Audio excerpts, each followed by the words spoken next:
Electrocast.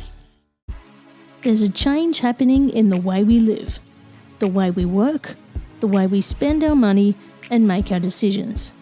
We are evolving to be more conscious in our actions in a way that serves the world and makes it a better place.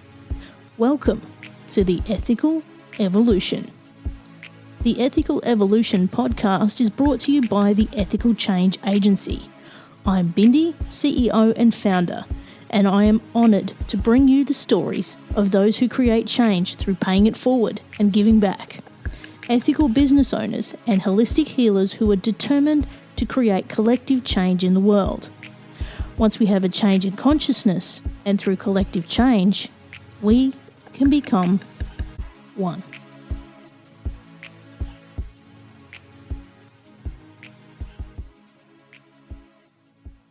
My next guest and I found each other on Instagram and connected through our love of podcasts. It just so happened that I had also been watching her in Lucifer on Netflix and didn't even realise it till later. Brianne Davis is a Hollywood actress, writer, producer and director. She can be seen as an actress in Lucifer, Casual, True Blood, the History Channel's Series 6 and the film Jarhead, starring Jake Gyllenhaal. Brianne has over a decade of recovery as a sex and love addict. Inspired by her life experience, she is the host of the popular podcast Secret Life and author of a book of the same topic. Through my conversation with Brianne, I learnt we had so much in common and that we are both striving to amplify conversations that rarely happen and yet need to be heard. Welcome, Brianne, to the Ethical Evolution. Hi, thanks for having me. You're so welcome. Now, for those of us who might not have been having Netflix binges during lockdown and don't know who you are, can you tell us who you are and what you do?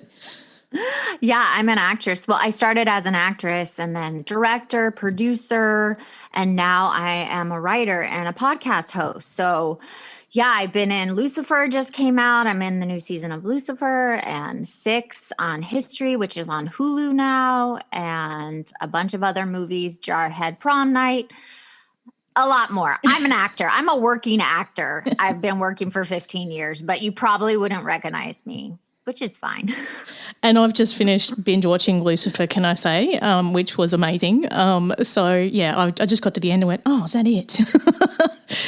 Oh, I'm so glad. Yeah, I loved playing Detective Dancer. She was so much fun to bring to life. That was one of my favorite roles I've ever played, I think. Yeah, and it was a great cast too. Amazing show. Now you're stepping more into directing and producing, and also with your husband, you've got your production company. Do you want to tell us a bit about that? Yeah, it's called Give and Take Productions. We've filmed 3 and produced 3 movies, and I've directed 2 of them, The Night Visitor and The Night Visitor 2, that are on Amazon right now, and I think Showtime and Stars. And then I have another movie I directed called Psychophonia. Sometimes in different countries it's called Deadly Signal, so you have to look it up. But it was a sci-fi horror kind of movie that I directed in 7 days, and I'm really proud of it. Oh, wow. Yeah. So we started a production company because we both are very creative and we don't like to wait for people to give us jobs. Yeah. So one way to do that is to make your own work and create your own opportunity. Yeah, I love that. So what have you got in the works at the moment? I know you've been, in production meetings and all that kind of stuff. What are you working on at the moment? Well, I have a couple television shows that we're about to be pitching. We started pitching before the pandemic, but everything shut down. So we're in the process of doing that.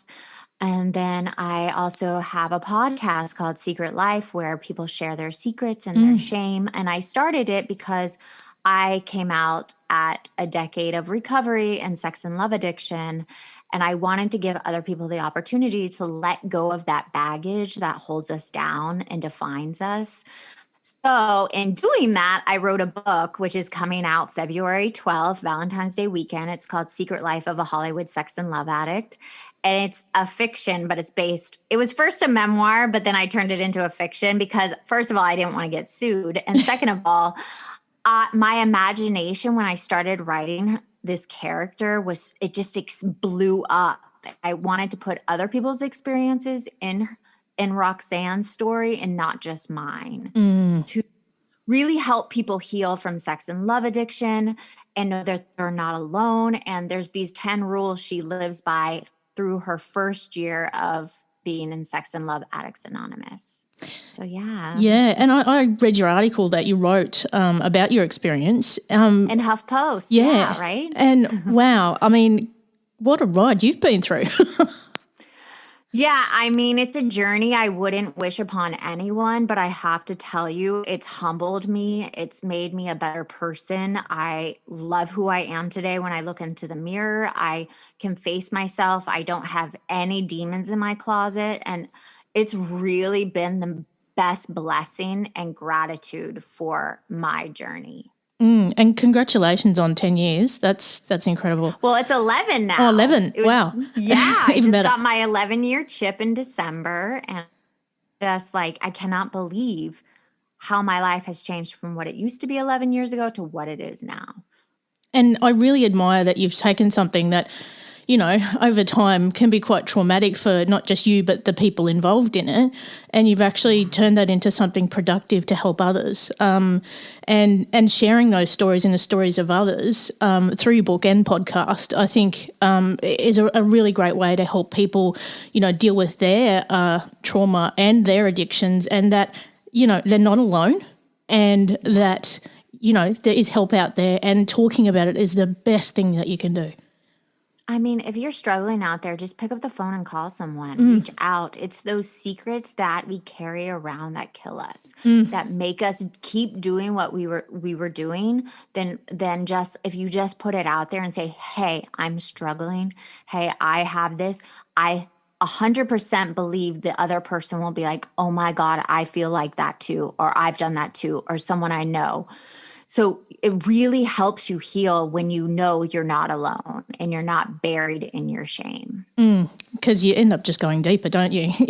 Yeah, it's a spiral. It's this very brutal spiral, and it causes depression, anxiety. You know, it stems from like not enough love, fear of abandonment, fear of self-worth. And I just want to blow open the doors to allow people to say, this is my dirty laundry, and I'm okay with everyone hearing it now. Yeah, and it's such a liberating thing. And it's scary.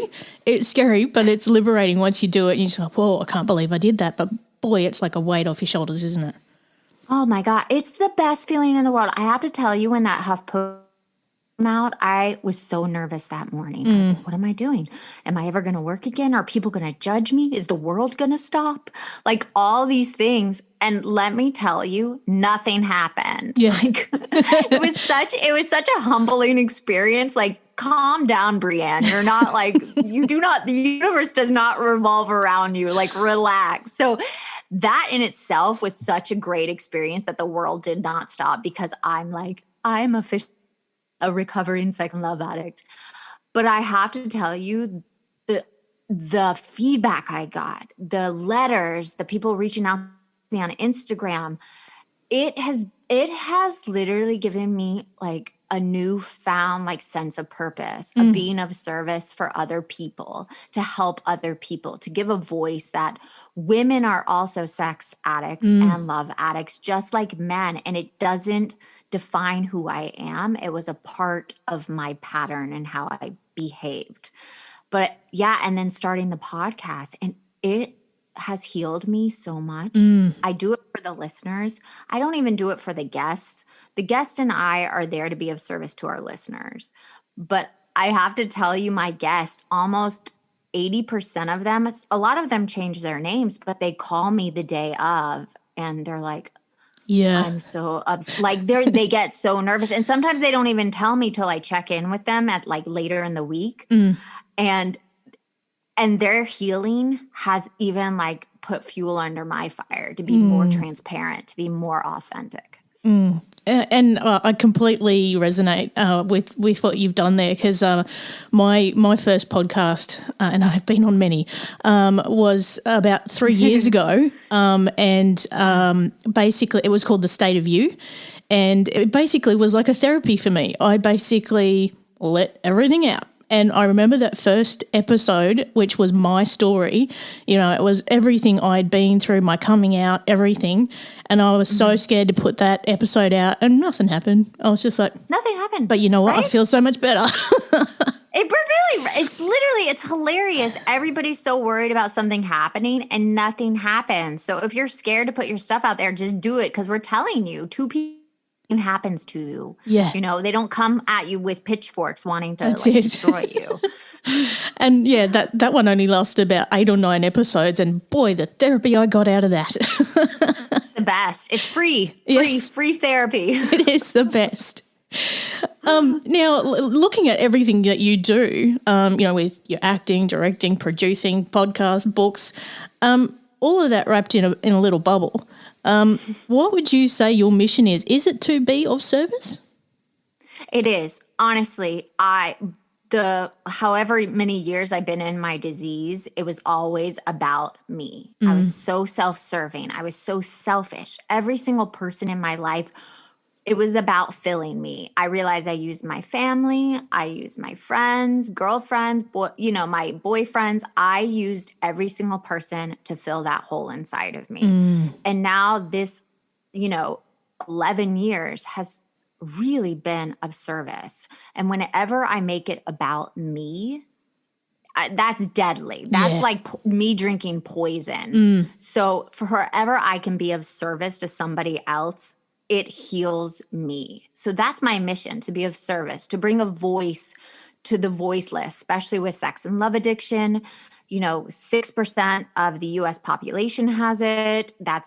I think it was 39% are women, which I think it's a lot bigger. Yeah. I mean, I think there's like 9.2 million people in the United States that have this addiction, not talking worldwide. I mean, one of my sponsees went to Bali before the pandemic, and they had a slaw meeting there. It's all over the world. Wow. And people are struggling. They're struggling to find a connection. They're struggling to find their authenticity, especially in the social media age where everything is so disconnected. We feel we're connected, but we're really not.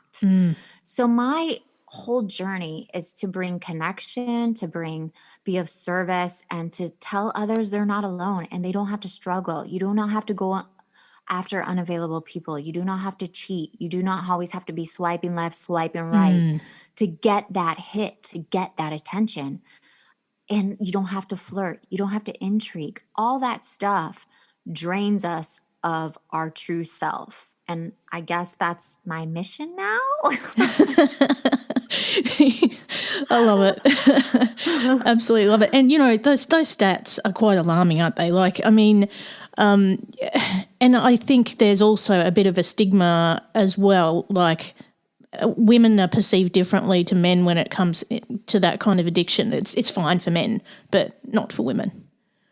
Yeah, and they also kind of make it like it's hot. Yeah. I remember the first time I told somebody, a man too, that I was a sex and love addict, and you should have seen his face. He was like, ooh, like he wishes he knew me when I was acting out. And I was like, it is not sexy. It is not sexy to use people to fill you. Like that's what I do. That's what people do with this addiction. We use people, just like heroin addict uses heroin, just like an alcoholic uses alcohol. We use people, and it's like a cycle. And I used to say you can put a bag over someone's head. It wouldn't matter who they were. I was just using them as a mirror for me.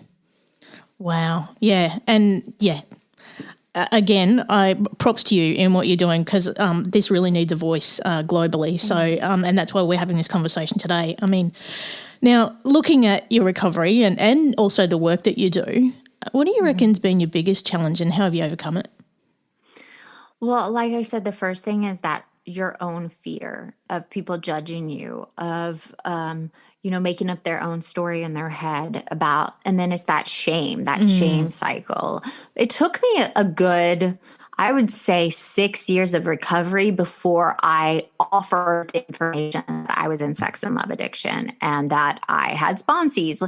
My agent, who I've been with for almost 15 years, didn't even know I was in recovery. She had no idea until I told her the book was coming out. Wow. She's like, what? I said, do you remember that year, like 10 years ago where I didn't work for the year? Like, do you remember how bad my auditions were? Because I couldn't go into an audition room and be a person when I didn't even know how to be a person in real life. Yeah.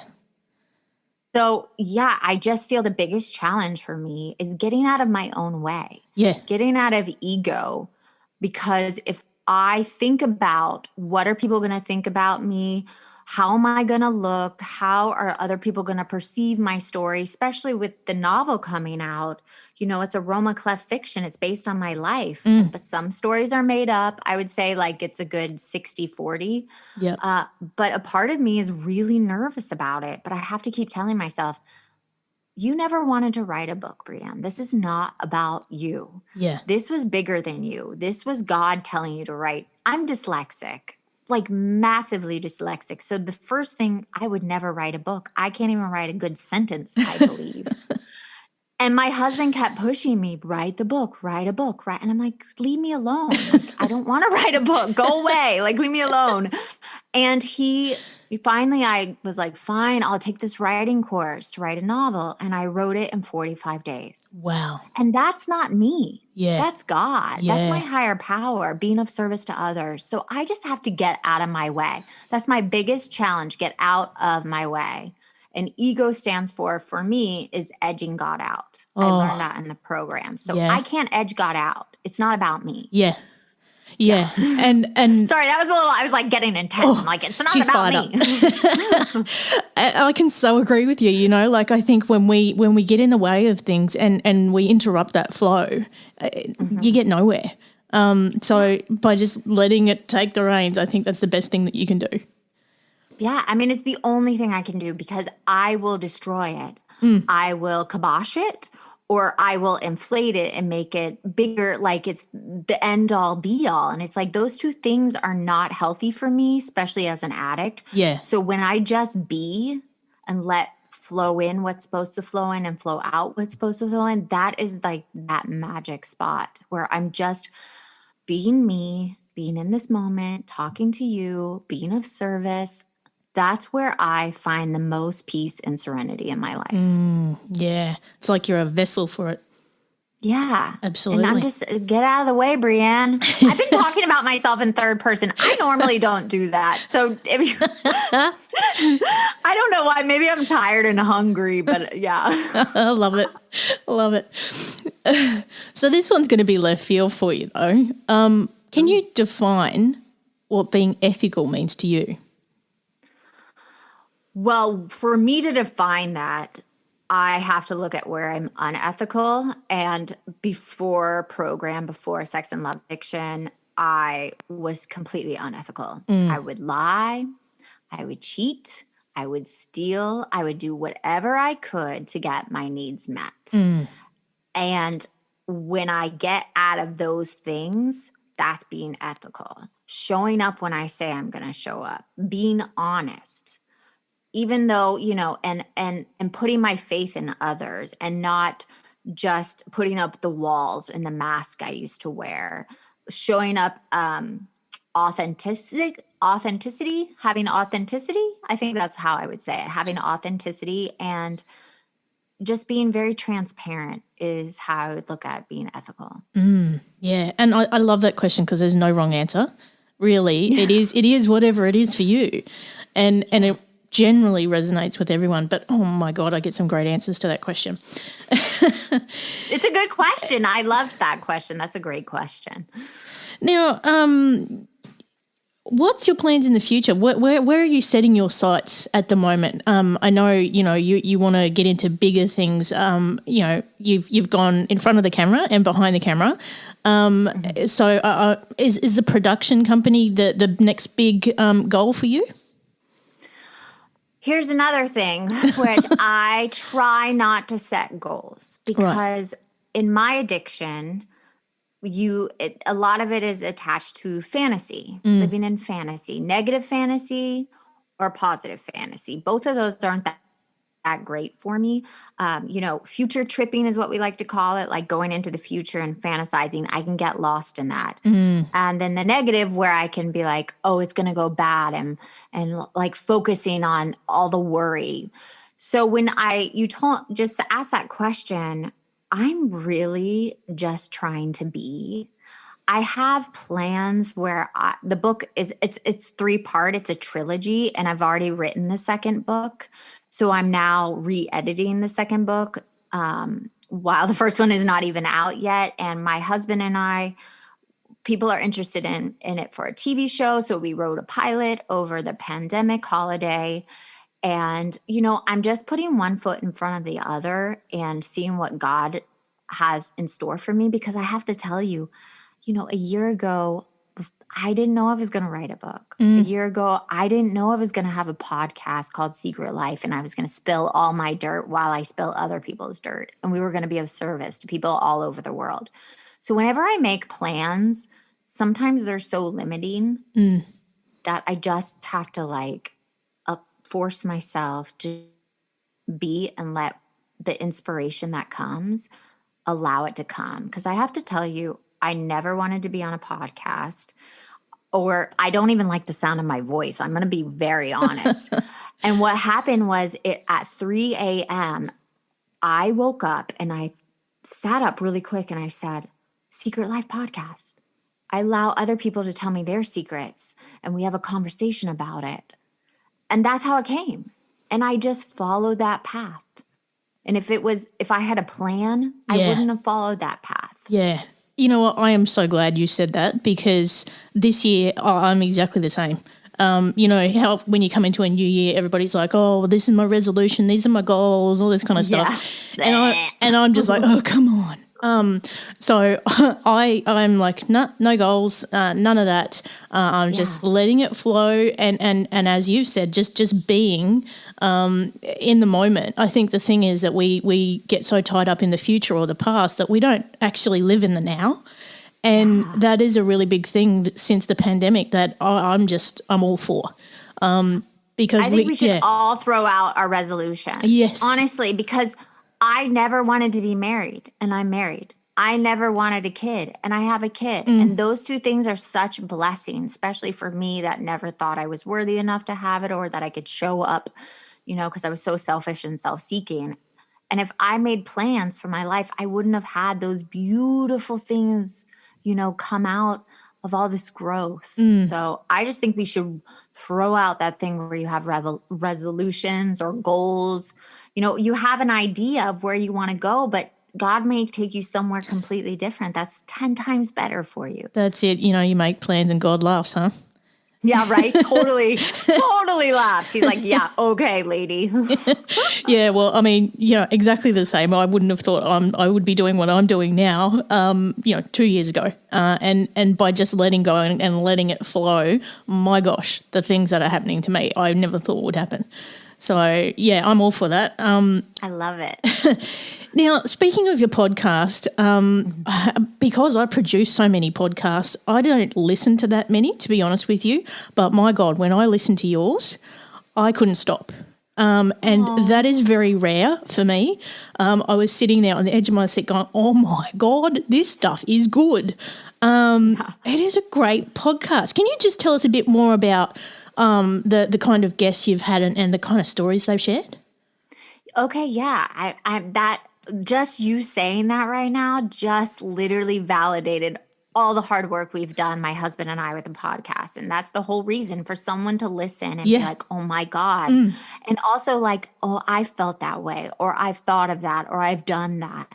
So just thank you for saying that. Yeah. The good thing about my podcast is it's every walk of life. It's every ethnicity, it's age group, we run the gamut, and half of our guests are well-known people, some of them, and the other half are anonymous. Sometimes I don't even know their real names and I just make up a name. But we've had, a really difficult one for me was one of the first ones. It was Kristen's episode where she shot herself in the chest with a shotgun, committing suicide, and she lived. And when she was taking me through that moment, she was in her car with the the gunshot through her chest, I was just like, this is, it was such like a connection between her and I that of her for the rest of my life. Like she's such a beautiful person, and coming out on the other side of it and being an activist for suicide and all that. And then we have, a beautiful friend of mine talking about emotional incest with his mom, and coming out stories with another one of my good friends, fertility issues, postpartum depression. Another very difficult episode for me was the episode about using abortion as birth control. So that one was really dark and it went places. But then we have lighter ones where we talk about lying on our resume as an actor and all the stupid situations you put yourself in. Or another really fun one is a girl steals food at Whole Foods from Jeff Bezos because she hates him. So she'll like get a salad and then ring it up as a pizza, and she like can't stop herself. And I was like, what do you mean you can't stop her? She's like, I cannot stop stealing from Whole Foods 365. And that's a really funny one. And then I have really funny ones coming out about like being obsessed with reality TV, having it on 24/7. Yep. Or, we run the gamut. Every ism, every eating disorder for males and females, narcissists. We have every you can imagine. And right now we've released 31 episodes and we have like 92 left. Wow. Yeah. Oh, man. We have enough for 2.5 years. If I never got another interview, which I'm still interviewing people, we have enough for 92. And I have to tell you, it is hard every week to pick which one to air because they're so good. Yeah. A couple of them, maybe I'd scrap, but majority, like almost 99% of them are amazing. And you do not feel alone. It's so beautiful. Thank you for asking me that question. It is just one of the best shows. I really enjoy it, and I love the realness and the rawness of it. I'm getting a lot of that in the shows that I'm working on at the moment as well. And it's just like it changes you as a person, I think. Yeah. And the connections that you have with guests are just like they are some of my best friends now. Like I know, really, you just feel this connection where you're like, oh, like I really know that person. You cut through all the bullshit. Hi, nice to meet you. What do you do? Blah, blah, blah. But it's just like, this is what I'm going through. This is what I've been through. And I'm on the other side. And sometimes my guests aren't on the other side. And that's okay. Yeah. And I think, I just absolutely love podcasts. Obviously we're here on one, but I just think they can do so much, if done in the right way. And, whether it be changing our perceptions, educating us, making change in the world. I think, this podcast itself is doing huge things around the world by bringing people together and changing the way they do things. And so I'm so glad that you could join us and share your story as well. It's been amazing. Now, before you go, I've got a couple more for you. Yes. If people want to find out about you, or where can they go? Well, the main thing I'm on is on Instagram. It's hard for me to be on like Facebook, Twitter, and all that. So Instagram, it's at the Brianne Davis. And I also have Secret Life Podcast that you can find me at. And I interact with, all our listeners and guests. And we do a lot of Instagram lives. If the person wants to say who they are, I try to do an Instagram live that week so we can get like a follow-up episode. Yep. So that they can find me. You can reach out to Secret Life Novel that now if you want to get on the waiting list for the book. Like I said, it comes out February 12th, Amazon, all over the world. And and reach out. If you're struggling right now, especially with sex and love addiction, reach out to me. I have numbers where you can get on meetings all over the world.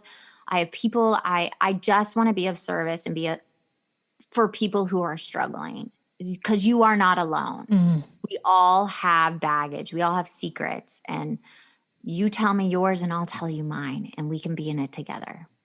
And I love that you do that and you make yourself so accessible, whereas, a lot of people in Hollywood would not. And, I congratulate you for that. Thank you. Now, last big question for you, Brianne. What's the change you'd like to see in the world and how can we bring it to life?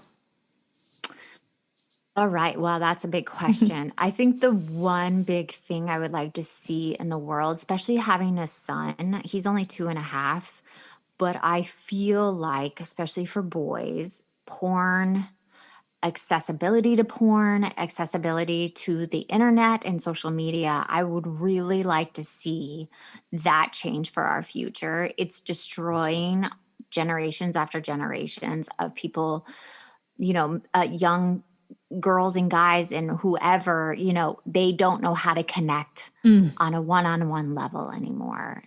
And I just feel like with this over sexualization, it being in the media so much, that it's really hurting us as humans.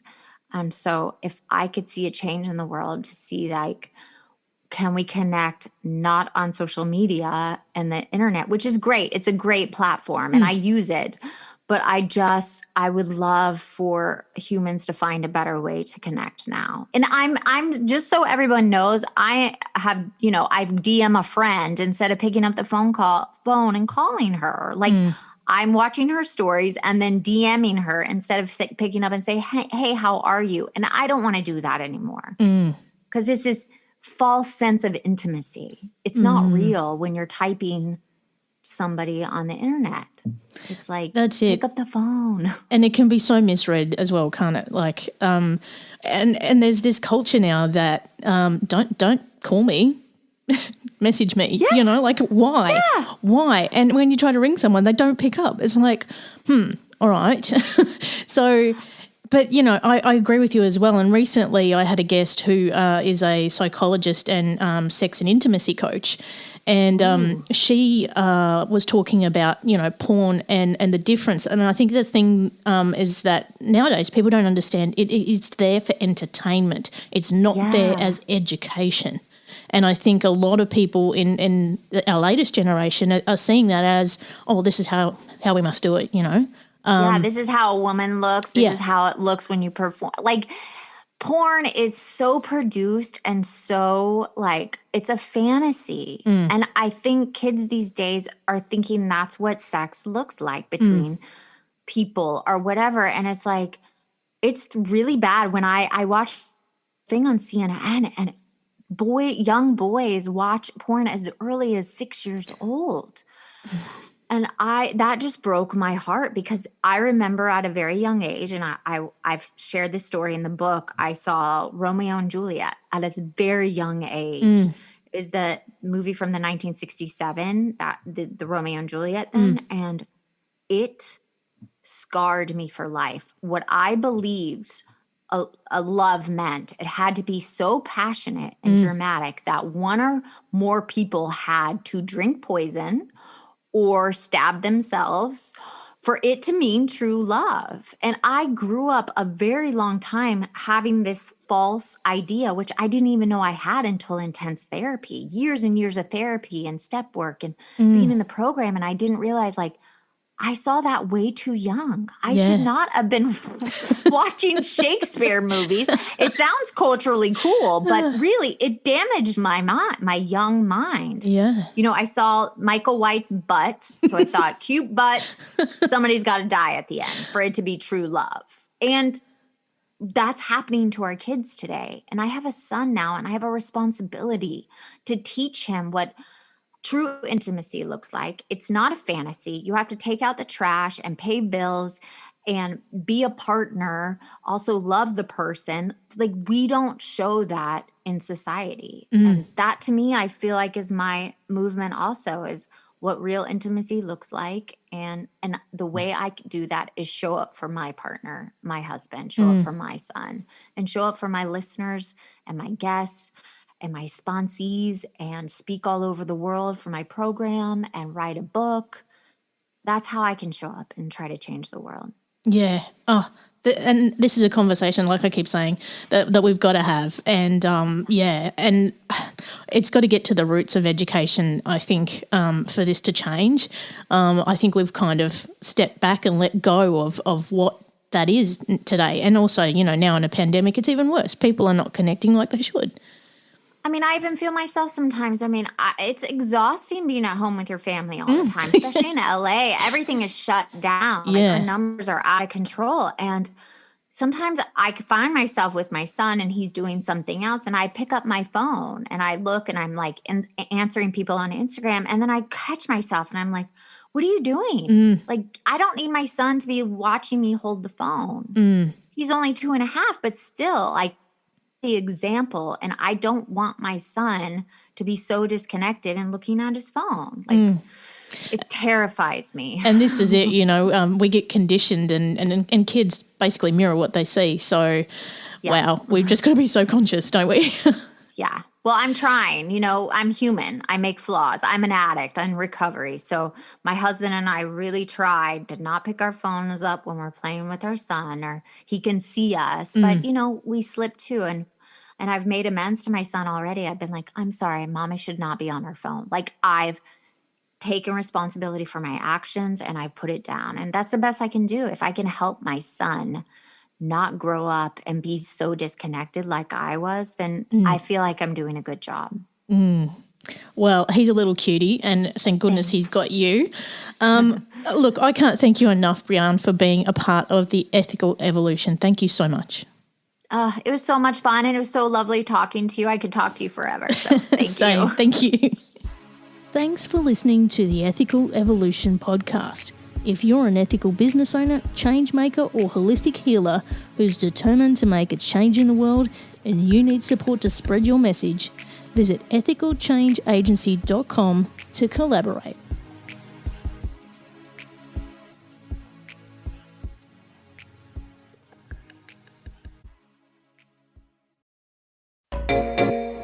Hey there, fabulous souls. I'm Stephanie Baklaan. And I'm Eden Alpert. And we're the hosts of the brand new podcast, Unapologetically Fab. Get ready to join us on an amazing and real journey as we dive into life after 40 and own it. We're all about changing the narrative, leaning into who you are, and living a life by your own design. Join us as we embrace life unapologetically and redefine success. This is Unapologetically Fab, an Electric Cast production. See you there.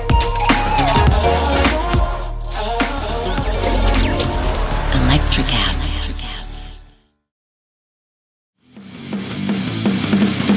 Introducing the Deep Leadership Podcast. Leadership is a people business. That's the philosophy of your podcast host, John Rennie. As a former submarine officer who spent 22 years leading businesses in corporate America before starting his own manufacturing business, he knows that leadership matters. Deep Leadership is real-world, actionable leadership advice from John and his expert guests. Become a leader worth following. Subscribe today. Electric Cast.